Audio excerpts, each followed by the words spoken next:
ఖిల్జీల పతాకం వర్ధిల్లాలి. సైనికుల్లో అశాంతి పెరుగుతోంది సుల్తాన్. తమకు తెలియందే ఉంది, మొత్తం గుడారాలు, ధాన్యం, సామాన్లన్నీ కాలి బూడిదైపోయాయి. ఎడారిలో నీళ్లు లేక సైన్యం నీరసించిపోయింది. మీకో మనవి హుజూర్, తమరు మన సైన్యాన్ని ఒక్కసారి కలవండి. సైన్యంలో తిరుగుబాటు తలెత్తుతోంది హుజూర్.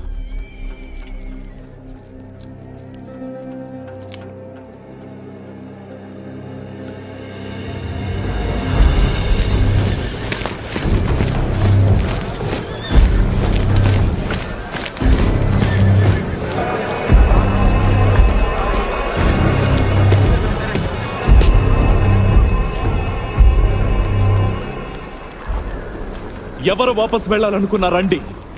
మీ సుల్తాన్ని గౌరవించి కౌగిలించుకుని ఢిల్లీకి వెళ్ళిపోండి. ఉలా ఖాన్,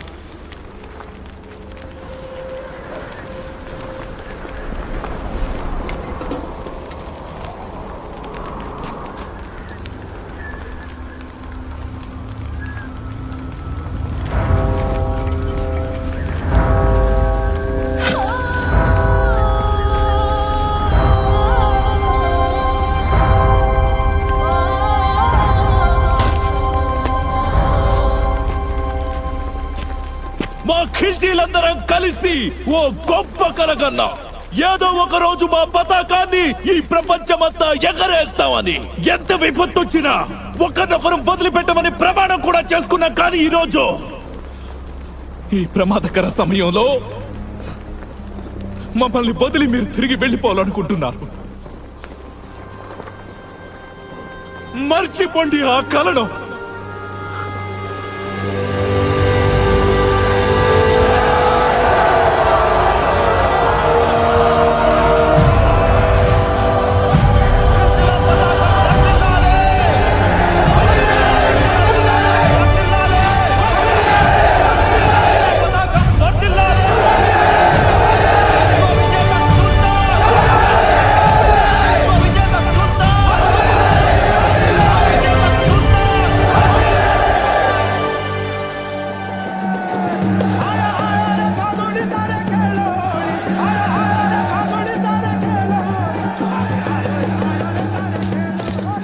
ప్రభు, హోలీ శుభాకాంక్షలు. మీకు కూడా ఘోరా సింగ్ గారు మా శుభాకాంక్షలు.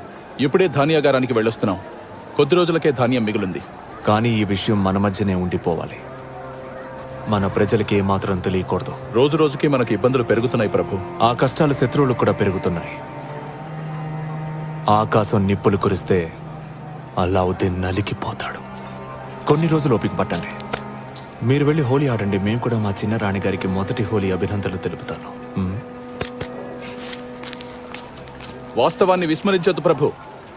పరిస్థితి ఆందోళనగా ఉంది. మరిచిపోయారు ఘోరా సింగ్ గారు.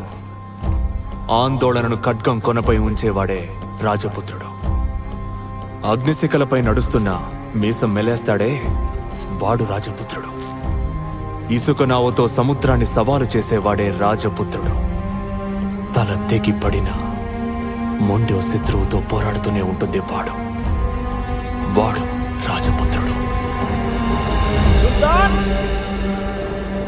సుల్తాన్, మతిపోయిందా వీళ్ళకి? మీరంటే ఎంతో భయపడాల్సింది పోయి రంగులు చల్లుకుంటున్నారేంటి? రంగులు చల్లుకుంటారు కదా చిత్తోళ్ళు. ఇవాళ హోలీ కదా, వాళ్ళు ఒకరిపై ఒకరు రంగులు చల్లి వారి ప్రేమను ప్రకటిస్తారు. శత్రువును మిత్రుడుగా భావించి కౌగులించుకుంటారా? జీ హుజూర్. అయితే మేము కూడా శత్రువుతో కాస్త ఆడుకుంటాం. రంగులతోనా లేక కరవాలంతోనా? ప్రకృతి మా శత్రువు కావడానికి ముందే పంపించండి కోటకి సంధిగా శ్వేత పతాకాన్ని.